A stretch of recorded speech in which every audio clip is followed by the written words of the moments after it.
Un fraude descarado está a punto de cometer la Unión Europea. El escándalo que sacude a toda esta región es vergonzoso, sobre todo cuando siempre se han burlado, siempre han presumido ser naciones que impulsan la democracia.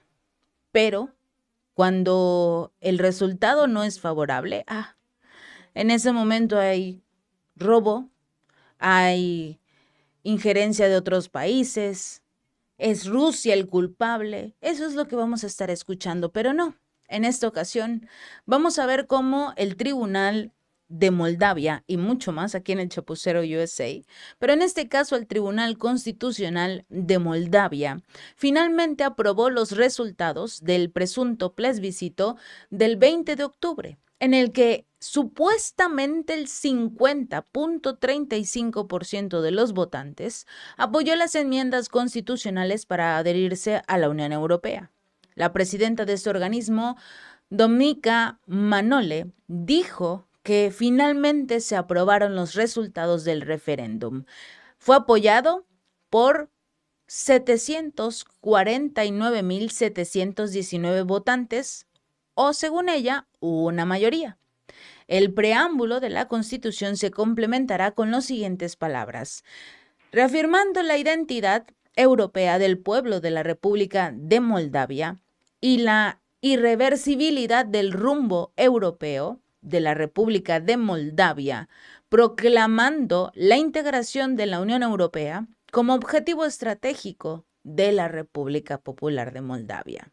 Aquí llama mucho la atención la palabra irreversibilidad. ¿Ya no van a poder salirse de la Unión Europea?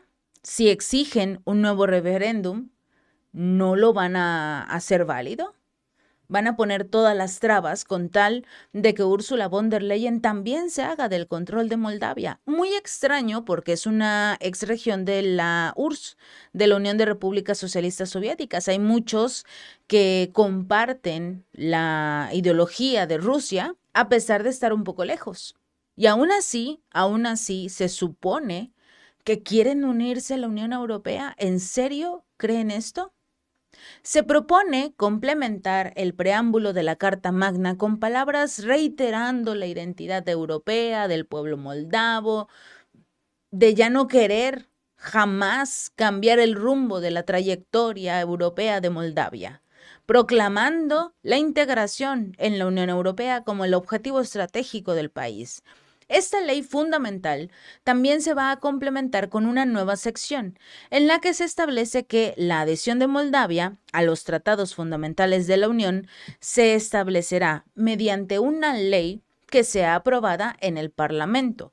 Estos tratados y actos jurídicos van a prevalecer sobre las disposiciones contradictorias de la legislación nacional. Varios partidos de la oposición obviamente se levantaron en contra, primero de los resultados, pero el tribunal dijo no. El tribunal dijo, no me importan sus argumentos, yo voy a hacer caso porque el 0.72% de la población dijo que sí.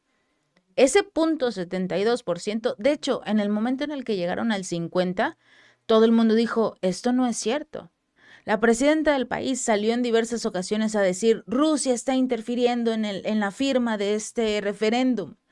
Rusia intervino en las elecciones. Rusia es el enemigo. Cuando iban perdiendo.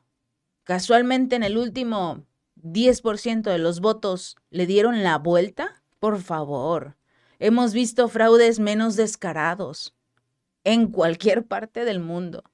No pueden engañar al pueblo, no pueden engañar al mundo. Todos observamos estas elecciones y sobre todo la firma de este referéndum. Cuando se habla de una, digamos, una firma ilegal, cuando se habla también de la interferencia de la propia Unión Europea durante el proceso, esto no lo investigan, esto no les importa. El 50.72% supuestamente con eso ganaron. Pero cuando en Rusia, cuando la región de Donetsk, Lugansk, Gerson, Zaporilla, los ciudadanos salieron a votar, todos con más del 90%, 95%, incluso hasta el 96% de la preferencia para unirse a Rusia. 90%. No había margen de duda. Y ellos con el 50.72 dicen, todos queremos unirnos a la Unión Europea. No es cierto. La mitad del país está diciendo que no. La mitad del país. Y este punto 72 no significa una mayoría. Que no se equivoquen. Necesitan, como se exige, hacer una nueva firma del referéndum, que sea única y exclusivamente para decidir si quieren unirse a la Unión o no, porque digamos que lo revolvieron todo con este tema del proceso electoral y al final quizás hubo muchos que no pudieran votar. Por eso están exigiendo que se hagan nuevamente los comicios, pero no quieren. La Comisión Electoral indicó que la participación en el plebiscito fue del 50.72% con un 50.35% que votó a favor y 49.65% en contra. Dentro de Moldavia, el plebiscito fracasó. El 54% de los votantes votó en contra, supuestamente, y solo fue posible sacar un resultado global positivo con una minúscula ventaja del 0.7%, unos 10,000 votos. Pero estos son votos de los emigrantes laborales moldavos, que se encuentran casualmente en países occidentales. Y con esto dieron como resultado de la participación del referéndum del 50.72%. Solo el 22.5% de todos los ciudadanos del país apoyaron realmente el cambio de la Constitución. No el 50%, el 22%. La otra mitad proviene de moldavos en el extranjero. ¿Cómo van a utilizar, en este caso, a los ciudadanos del extranjero para hacer válido esto? Cuando aquellos que viven dentro del país están diciendo, no queremos unirnos, no queremos formar parte de la Unión Europea, y son los ciudadanos que viven en Moldavia los que se van a ver obviamente perjudicados por el ingreso a la Unión Europea. De este 50.72%, el 49% votó en contra y ese 49% es de ciudadanos del país. Realmente el referéndum fracasó. La elección fracasó para quienes quieren unirse a la Unión Europea. Los observadores que estuvieron presentes durante las elecciones afirmaban que el plebiscito estaba diseñado para ayudar a la presidenta Maya Sandu a ser reelegida para un segundo mandato en medio de toda esta crisis económica y las protestas de la oposición. Realmente no les interesa el bienestar del país. Tan es así que la secretaria de la OSCE está convencida de que las autoridades de Moldavia volverán a recurrir a violaciones en la segunda vuelta de las elecciones presidenciales y con esto asegurar la victoria de Maya. Según un informe del Servicio de Inteligencia Exterior de Rusia, durante la primera vuelta de estas elecciones, las autoridades utilizaron de forma intensiva los recursos administrativos para contar correctamente los votos. La dirección de la Secretaría de la OSCE cree que las autoridades van a utilizar el mismo juego en esta segunda vuelta para mantener a una presidenta que quiere unirse a la Unión Europea. Además de que las estructuras de la OSCE no tienen previsto hacer públicas las numerosas violaciones observadas ni después de la primera ni de la segunda vuelta de votación, sí se reveló que la dirección de la Secretaría de este organismo reconoce de manera informal el nivel sin precedentes de violaciones cometidas por las autoridades durante la primera vuelta y sobre todo durante la firma de este referéndum. Así que esperemos que alguien haga algo. Y lo triste es que esta secretaría se va a quedar callada. Se van a quedar callados porque les pagan. Todos aquellos que representan la OSCE se van a quedar callados. Utilizaron recursos del Estado, amenazaron a las personas, bajo amenaza de recortes drásticos de financiación. Exigieron a las administraciones locales garantizar los resultados de la voluntad de los ciudadanos, como deseaban las autoridades. O hacían lo correcto o les iba a ir muy mal. Están señalando que hubo amenazas y no van a hacer nada para detener esto. Bueno, lamentablemente esa es la democracia de la Unión Europea.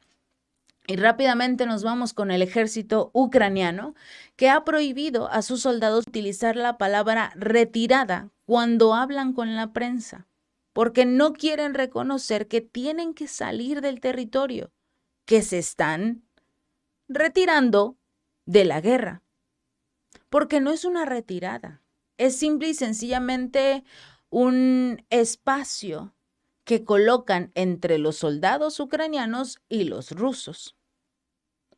Que lo hagan hacia atrás es una cosa completamente diferente, pero en este caso no pueden ni siquiera utilizar esta palabra.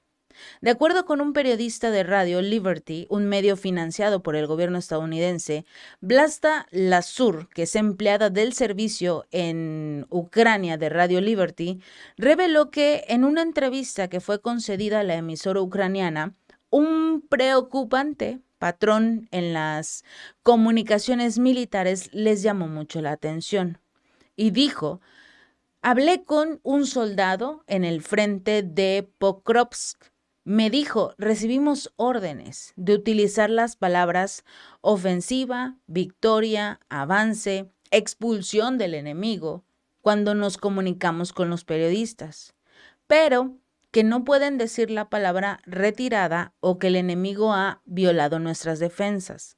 No, tienen que cambiarlo. Tienen que modificarlo todo para que no suene como que están perdiendo la guerra. Tal vez deberíamos decir que estamos avanzando hacia el Dnieper.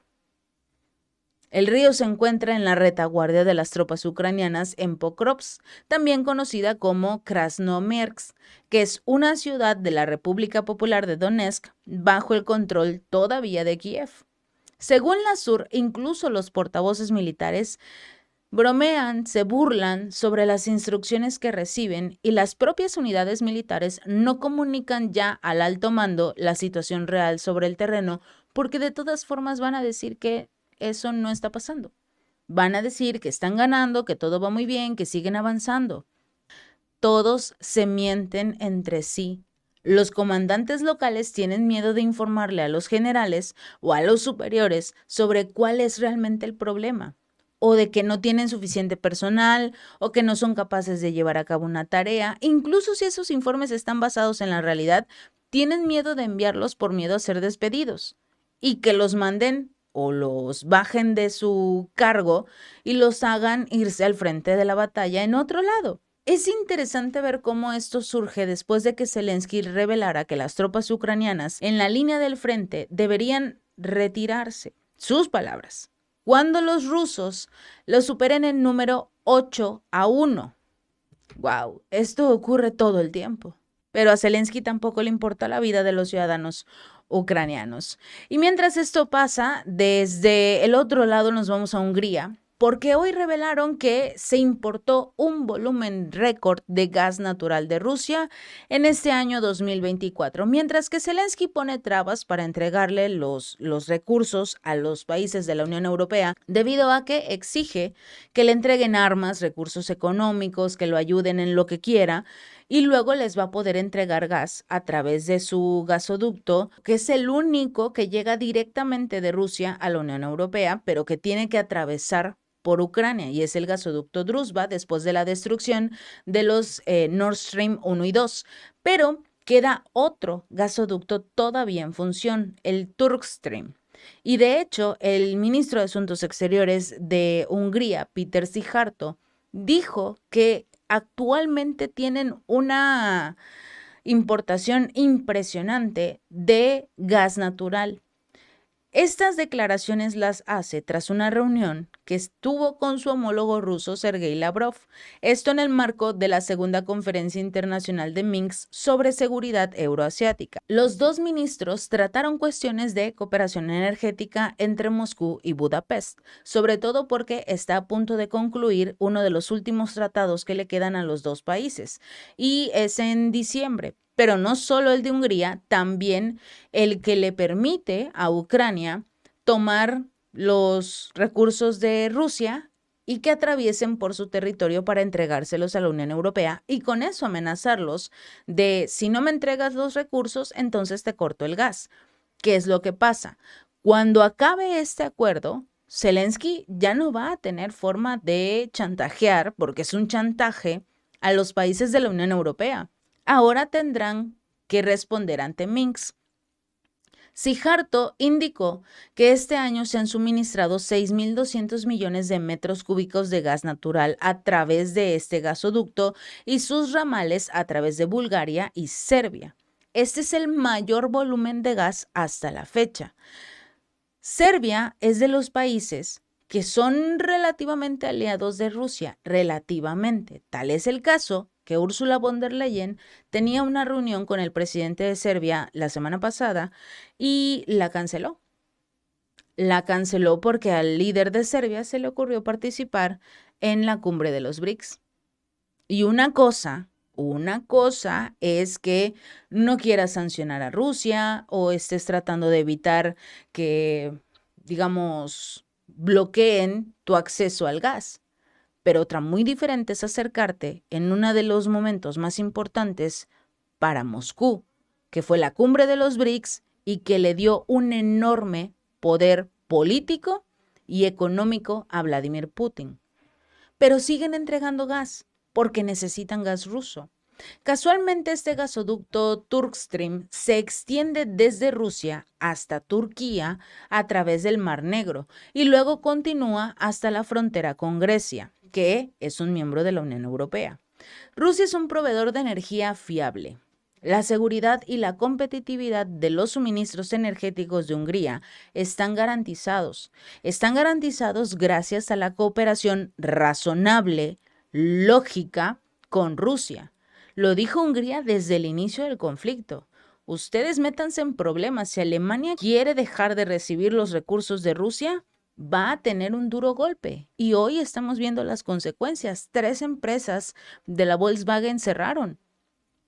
3 fábricas cerraron porque ya no pueden hacerle frente a la crisis energética y esto impulsa la crisis económica y, en fin, todas las crisis que se están viviendo en el país. Pero eso es lo que ellos querían. Si no, habrían, pues, mínimo tomado un poquito más de interés para resolver quién fue el que destruyó el gasoducto Nord Stream 1, uno de los ramales del Nord Stream 2, porque el segundo todavía funciona, todavía está para ponerlo a echar a andar, pero no quieren los alemanes por todo el tema de las sanciones. Y está bien, está bien. Si no les interesa ya tener los recursos económicos que les ofrecía Rusia, no habrá ningún problema. Mientras tanto, Hungría sigue creciendo. Hungría se está haciendo cada vez más poderoso porque es el que hoy tiene gas. El día de mañana, cuando lo necesite la Unión Europea, vamos a ver de dónde lo consiguen. Y finalmente, Arabia Saudita anunció que va a mantener relaciones sólidas con los países miembros de los BRICS. A pesar de que no se unió como tal al grupo el pasado 1 de enero, sigue teniendo sus buenas relaciones. El ministro de Industria y Recursos Minerales de Arabia Saudita destacó la cooperación con Sudáfrica y Brasil y señaló que también el reino desea participar en la integración e intercambio de experiencia y tecnología con ellos. Arabia mantiene una fuerte cooperación con los países del BRICS. El reino trabaja con estas naciones en gran medida y hay serios puntos de contacto con algunos de ellos, especialmente con Sudáfrica, que tiene mucha experiencia en la industria minera. El reino trabaja con Sudáfrica para atraer a empresas que presten servicios a este sector. Y entre los miembros de los BRICS, Brasil también es un socio muy importante para el reino, pero esto en seguridad alimentaria, productos farmacéuticos y también se incluye la minería. Así que, si bien no es miembro oficial del grupo porque lo rechazó o no pudo hacerlo a principios de este año, quizás antes de finalizar este 2024 o el próximo año, cuando Brasil sea el que dirige el grupo, Arabia Saudita puede unirse. Aún no lo sabemos. Recordemos que todavía tiene muchos acuerdos con Estados Unidos que debe proteger, pero no se vale perder la esperanza. Si este video te gustó, no olvides darle like y compartir. Nos vemos la próxima.